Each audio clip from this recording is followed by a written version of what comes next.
AP Singh ji, जो आज supreme court ने जो अपना फैसला दिया उसके बारे में आपका क्या कहना है और अंदर क्या क्या बहस चली उसके बारे में थोड़ा बताइए। देखिए, आज कल भी मैराथन सुनवाई हुई, आप भी थे, आपने देखा है किसानों के जो हमने पिटीशन लगाई हैं, भारतीय किसान यूनियन, लोक शक्ति, BKU, भानु प्रताप जो हरियाणा की है संगठन, उत्तर प्रदेश के संगठन, इनकी तरफ से पिटीशन लगाई थी। उस पर 2 दिन लगातार मैराथन सुनवाई हुई और उसमें साफ तौर पे ये सिद्ध हो गया है कि ये कानून अनकॉन्स्टिट्यूशनल आर्बिट्रेटरी है। जब ऐसा कानून है तभी सुप्रीम कोर्ट ने तमाम दलीलों को, अटॉर्नी जनरल को, भारत सरकार को सुनते रहने के बाद रोक लगाई है।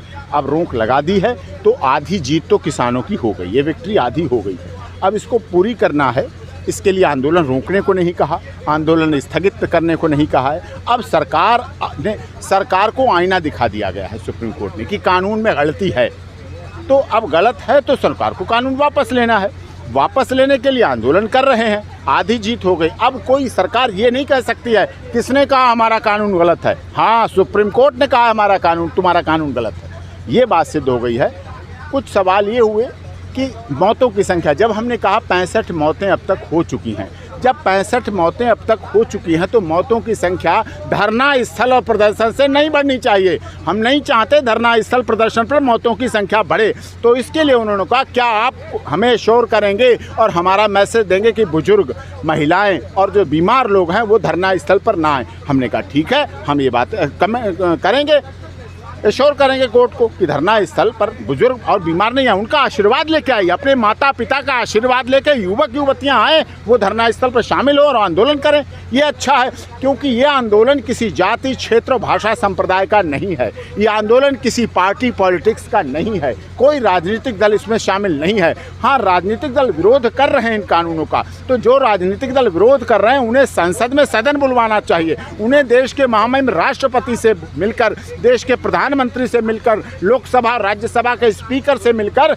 सदन बुलाना चाहिए, स्पेशल सेशन बुलाना चाहिए और सरकार से इस पर चर्चा करके किसानों का साथ देना चाहिए। धरना स्थल आंदोलन पर कोई राजनीति नहीं है, सारे किसान संगठन एक हैं, सब एक हैं। इस आंदोलन को ना खालिस्तान से जोड़ सकते हैं, ना इस आंदोलन को शाहीन बाग से जोड़ सकते हैं। इस आंदोलन में भाग लेने वाले सभी देशभक्त किसान हैं, मजबूत किसान हैं, मजबूर किसान हैं। अब सरकार को इससे ज़्यादा किसानों को मजबूर नहीं करना चाहिए और इसमें आंदोलन उनका ख़त्म कराने का एक ही उपाय है कि माननीय मोदी जी जाएं और जाके कह दें किसानों तुम्हारी जीत हुई, मोदी तुम्हारा सेवक है, जो जनता का सेवक है, देश का सेवक है, बड़ा सेवक है, बड़ा प्रधान नहीं है, वो आंदोलन को वापस ले रहा है। जो ट्रैक्टर रैली होने जा रही है क्या वो होएगी या नहीं होएगी? ये किसान संगठन तय करेंगे। अभी तो 26 जनवरी दूर है, अभी तो कमेटी गठित होगी, कमेटी की डेट डिसाइड होगी, कौन कौन होंगे कमेटी में। हमने सुप्रीम कोर्ट से अनुरोध किया है कि जो भी किसान संगठन है, फार्मर्स ऑर्गेनाइजेशन हैं, वो उसमें शामिल हों, सभी को उनको रखा जाए।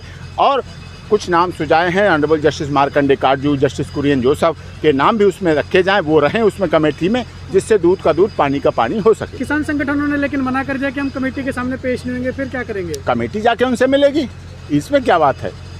वो तो वही बात हुई ना कि आप हमारे पास नहीं आएंगे तो हम आपके पास आएंगे, आप अंदर नहीं आ पाते तो हम आपको यहाँ मिलते हैं, आप हमारा इंतज़ार करते हैं, तो उसमें वो भी तो एक ही बात है ना। इसमें तो तोड़ दो तुम बीच की दीवार को, देखना आंगन तुम्हारा 2 गुना हो जाएगा। और जब भी सुखी किसान रहेगा तभी बनेगा देश महान। 15 तारीख बात हुई कि सर खालिस्तान के आदमी ने घुसपैठ कर, ये बहुत बेकार की बातें हैं। खालिस्तान की बात करना किसान आंदोलन में बहुत वाहियात बात है, बहुत अपमान है देश के सिखों का, पंजाब के सिखों का। जो पंजाब के सिख पूरी दुनिया में फैले हुए हैं और पूरी दुनिया में पंजाब के सिख भारत का नाम कर रहे हैं, इज्जत कर रहे हैं, शोहरत पा रहे हैं, ये उनका अपमान है भारत सरकार द्वारा, उस पर उनको माफ़ी मांगनी चाहिए। तो सर 15 तारीख को बैठक में जाएंगे किसान लोग? 15 तारीख सरकार बुलाएगी और किसान संगठन 8 बार गए, 9 बार और चले जाएंगे। नवरात्रे 9 दिन के होते हैं, हो सकता है नवरात्रे 9 दिन के पूरे होने के बाद ही देवी माता प्रसन्न हो जाएं और किसानों की मांगे मान ली जाए। ठीक है सर।